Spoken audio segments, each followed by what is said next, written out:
college, I was a government major, which means I had to write a lot of papers. Now, when a normal student writes a paper, they might spread the work out a little like this. So, you get started maybe a little slowly, but you get enough done in the first week that with some heavier days later on, everything gets done and things stay civil. And I would want to do that like that.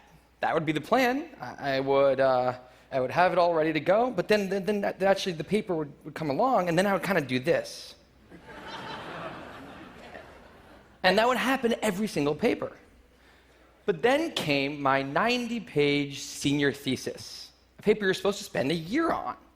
I knew for a paper like that, my normal workflow was not an option. It was way too big a project. So I planned things out, and I decided I kind of had to go something like this. This is how the year would go.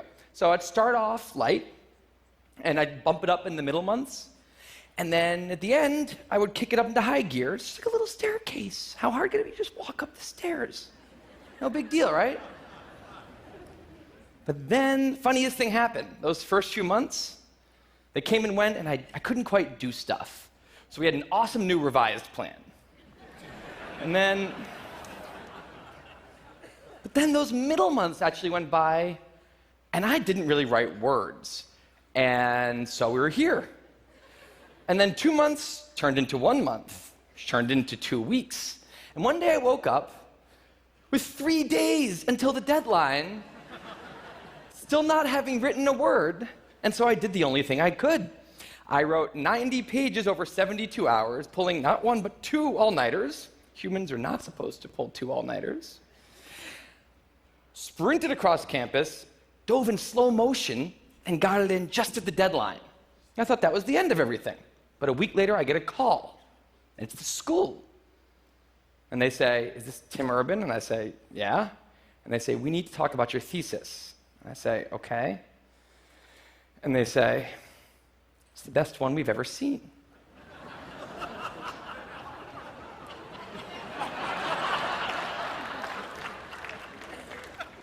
That did not happen. It was a very, very bad thesis. I just wanted to enjoy that one moment when all of you thought, "This guy is amazing." No, it was very, very bad.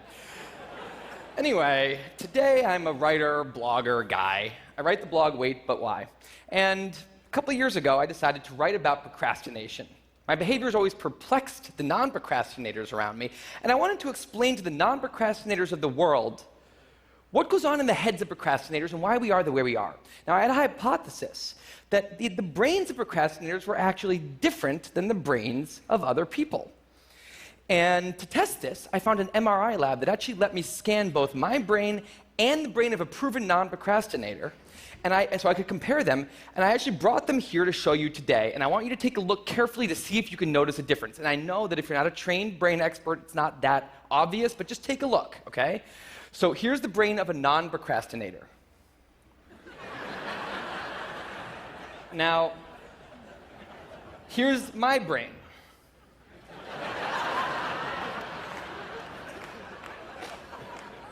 There is a difference.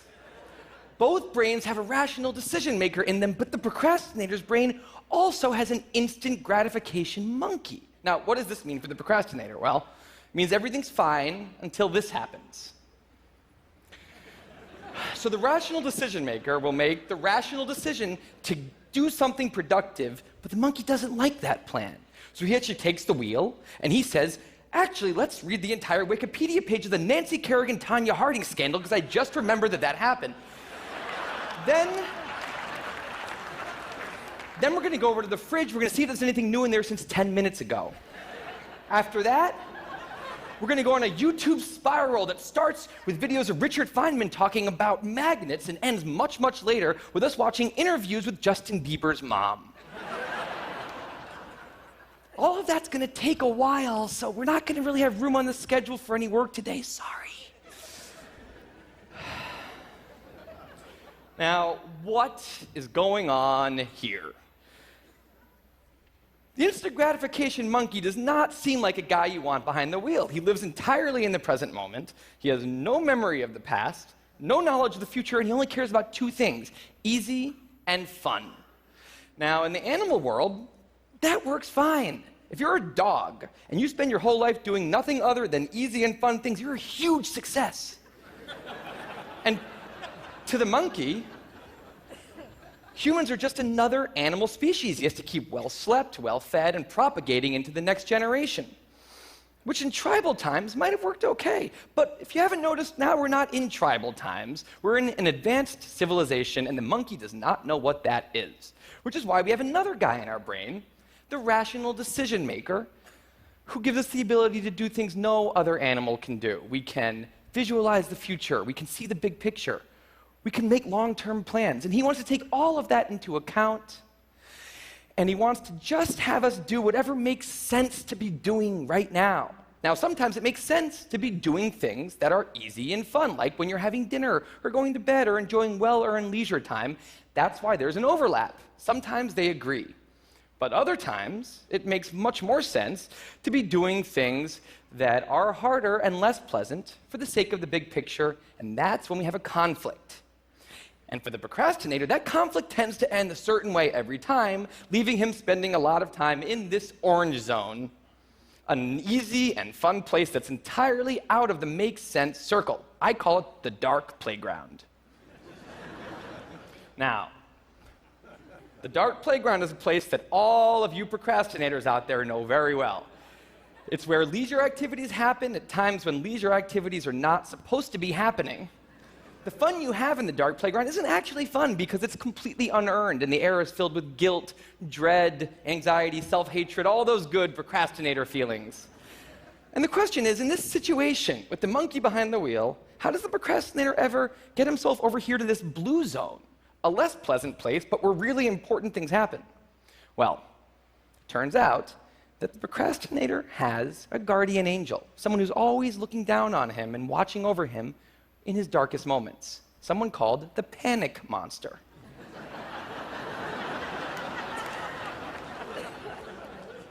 Now, the panic monster is dormant most of the time, but he suddenly wakes up anytime a deadline gets too close or there's danger of public embarrassment, a career disaster, or some other scary consequence. And importantly, he's the only thing that the monkey is terrified of. Now, he became very relevant in my life pretty recently because the people of TED reached out to me about 6 months ago and invited me to do a TED Talk.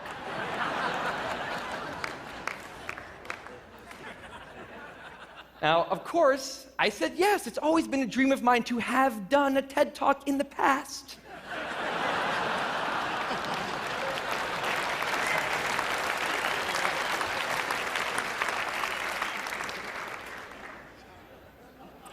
But in the middle of all this excitement, the rational decision maker seemed to have something else on his mind. He was saying, are we clear on what we just accepted? Do we get what's going to be now happening one day in the future? We need to sit down and work on this right now. And the monkey said, totally agree, but also let's just open Google Earth and let's zoom into the bottom of India, like 200 feet above the ground, and we're going to scroll up for 2.5 hours till we get to the top of the country so we can get a better feel for India.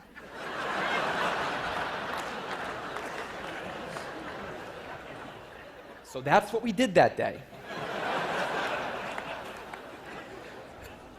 As 6 months turned into 4, and then 2, and then 1, the people of TED decided to release the speakers. And I opened up the website, and there was my face staring right back at me, and guess who woke up? So the panic monster starts losing his mind, and a few seconds later, the whole system's in mayhem.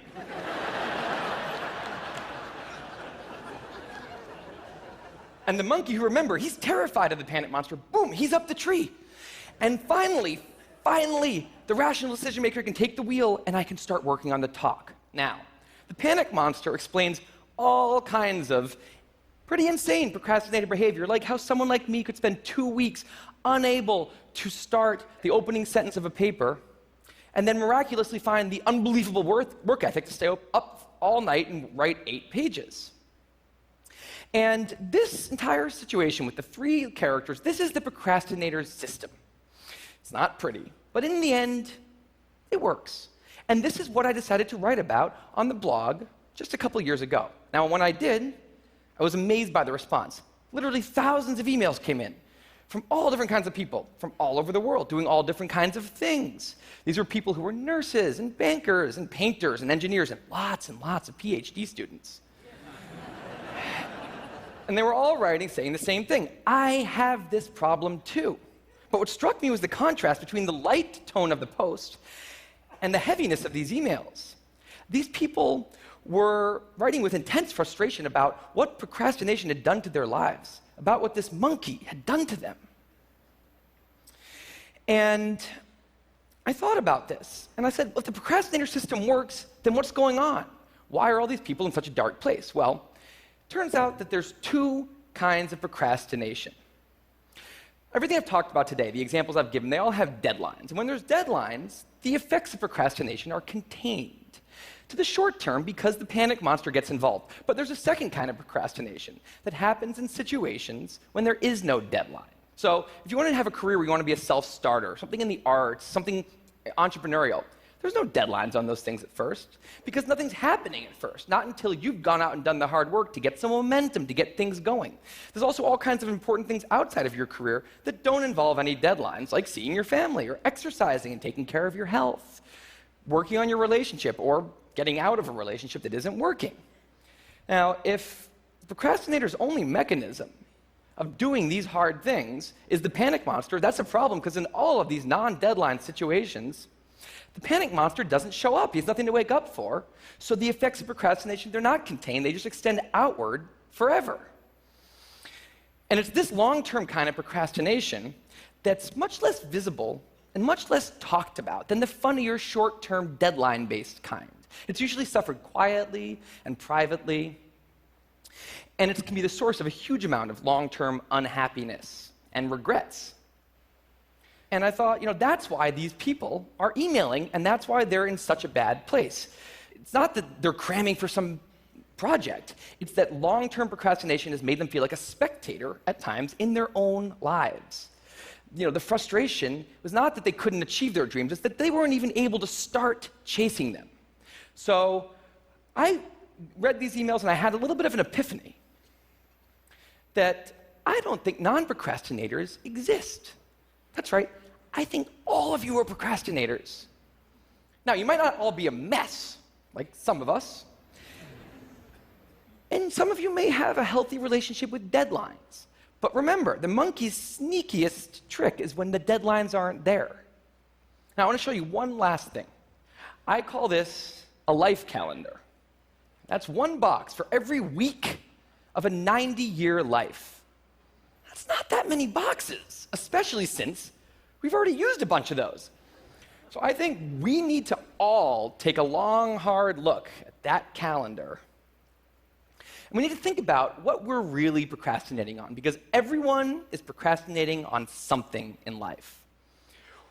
We need to stay aware of the instant gratification monkey. That's a job for all of us. And because there's not that many boxes on there, it's a job that should probably start today. Well, maybe not today, but sometime soon. Thank you.